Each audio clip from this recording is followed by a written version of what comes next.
चोरों की पार्टी है ये, और दूसरी तरफ विक्रमादित्य महाचोर, वो भी जमानत पर बाहर है, जमानत पर बाहर है ये लोग। आज तक इतने सालों में जयराम जी ने कभी कोई मर्यादा नहीं लांघी, कभी किसी के लिए कोई गलत बात नहीं बोली, और विक्रमादित्य उन्हें कहता है कि मैं जयराम को डंडा मारूंगा।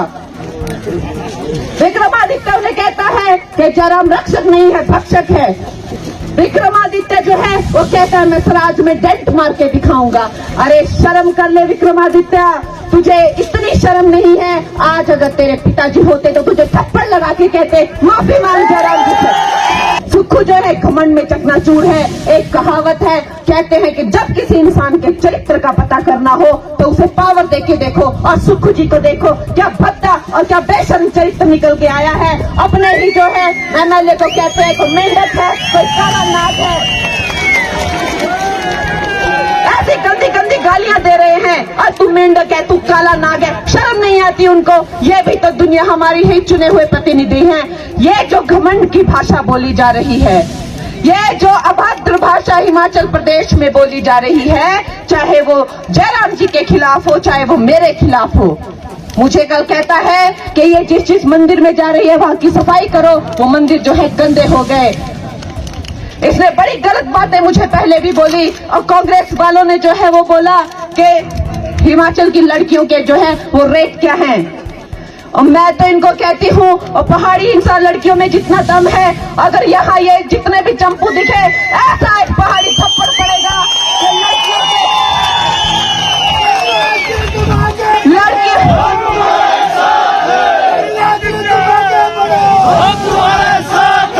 अरे लड़कियों के तो छोड़ो, ये जो है सब्जियों के भाव पूछना भूल जाएंगे। पहाड़ी चपेट अगर इनको पड़ गई तो ये सब भूल जाएंगे। सम्मान करता हूं, भाजपा की प्रत्याशी का मान सम्मान करता हूं और सभी प्रत्याशियों का मान सम्मान करता हूं, मगर जिस तरीके से उनकी शब्दावली पिछले काफी समय से बिगड़ती जा रही है वो उनको मुबारक है। मैं तो उनका शुभचिंतक हूं। वो अच्छा मनोरंजन हिमाचल के लोगों का कर रही हैं, पिछले 1 महीने से बहुत मेहनत कर रही हैं और लोग उनके मनोरंजन से बहुत खुश भी हैं। तो मैं तो उनको शुभकामनाएं देता हूं। आखिरी 10 दिन रह गए हैं, अच्छा मनोरंजन लोगों का करिए, उसके बाद आपने वापस बॉलीवुड जाना है। आपकी कई पिक्चरें अभी वहां पर शेष है, आप जाकर अपनी पिक्चरें बनाइए और यहाँ की जो हिमाचल के काम हैं, यहाँ के मसले हैं, हमने पहले भी पूरे किए हैं, आने वाले समय में भी उनको पूरा करेंगे।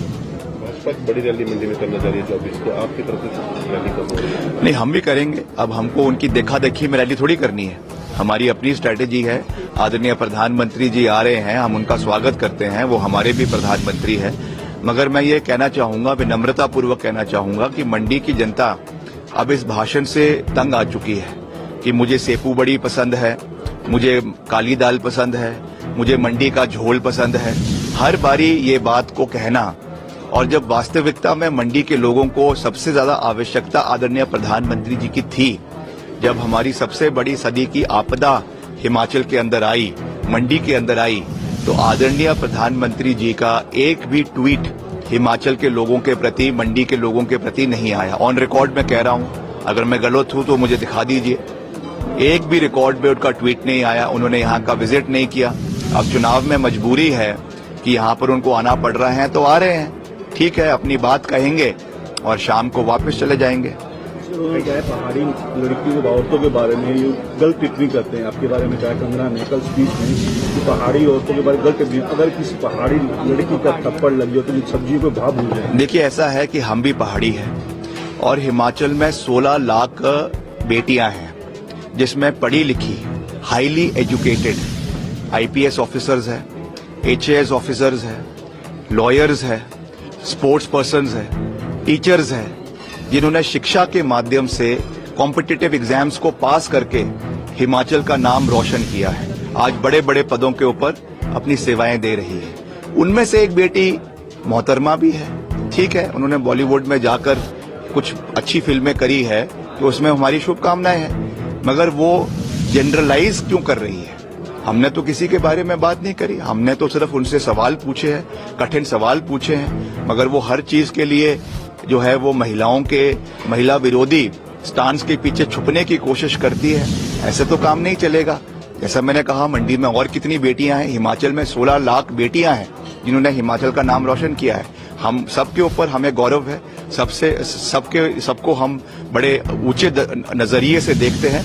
तो कंगना जी को भी हम अपना नमस्कार कहते हैं, मगर जैसा मैंने कहा कि उनका मनोरंजन का समय अब हिमाचल में पूरा हो गया है। उन्होंने बहुत सी ऐसे बयान दिए हैं जिससे लोग लोटपोट होकर हंसते रुकते नहीं है। जो एक बड़े अच्छे कॉमेडियन है मुंबई में, कपिल शर्मा, उनको भी अच्छा कंपटीशन दे दिया है। तो मैं तो समझ रहा हूं वापस जाकर कहीं कपिल शर्मा की बॉलीवुड से कहीं छुट्टी ना हो जाए, इस तरीके का सिस्टम चला हुआ है। तो वापस जाए 4 तारीख के बाद, जो उनकी फिल्में बची है फिल्में करे, या वरना जो है comedy show with Kangana Ranaut Mumbai के अंदर शुरू कर दे। सर, जयराम ठाकुर जी ने कहा है कि अगर आप हमारे प्रत्याशी के बारे में, मीट के बारे में बोलते हैं तो आपकी एक लेडी हैं सोनिया जी, इटली से हैं, हम उनके बारे में जाते हो क्या क्या कोई कसर छोड़िए। जयराम जी, उनके साथ मेरी संवेदनाएं हैं। बेचारे कैंडिडेट की गाड़ी में भी नहीं बैठ पाते। प्रदेश के पूर्व मुख्यमंत्री हैं, लीडर ऑफ द ऑपोजिशन है। कम से कम इतनी तो उनकी इज्जत करो कि कैंडिडेट उनको अपनी गाड़ी में बिठाए। कल क्या हुआ, हेलीकॉप्टर में बैठने लगे थे, वहां पर उनके सुरक्षाकर्मी को उतार दिया। क्यों? क्योंकि एक मेकअप आर्टिस्ट को बिठाना है, इसलिए आपने पूर्व मुख्यमंत्री के सुरक्षाकर्मियों को ही हेलीकॉप्टर से उतार दिया। ये हाल है। विधायकों के साथ, भाजपा के विधायकों की हमसे बात होती है, चर्चा होती है, क्या व्यवहार उनके विधायकों के साथ हो रहा है वो हमें पता है, अंदर खाने सब हमें बताते हैं। तो लोग परेशान हैं, लोग तो है ही है, भाजपा के कार्यकर्ता परेशान है, भाजपा के नेता परेशान कि कब हमको छुट्टी मिले, 10 दिन कैसे पूरे हो और ये वापस बंबई जाए। सब इसी दुआ में है, प्रभु राम से आशीर्वाद मिले कि जल्द से जल्द वो काम हो और वापस ये मुंबई जाए, वहां पे मनोरंजन करे और जयराम जी का पीछा भी इनसे छूटे। इसके लिए जयराम जी को भी शुभकामनाएं।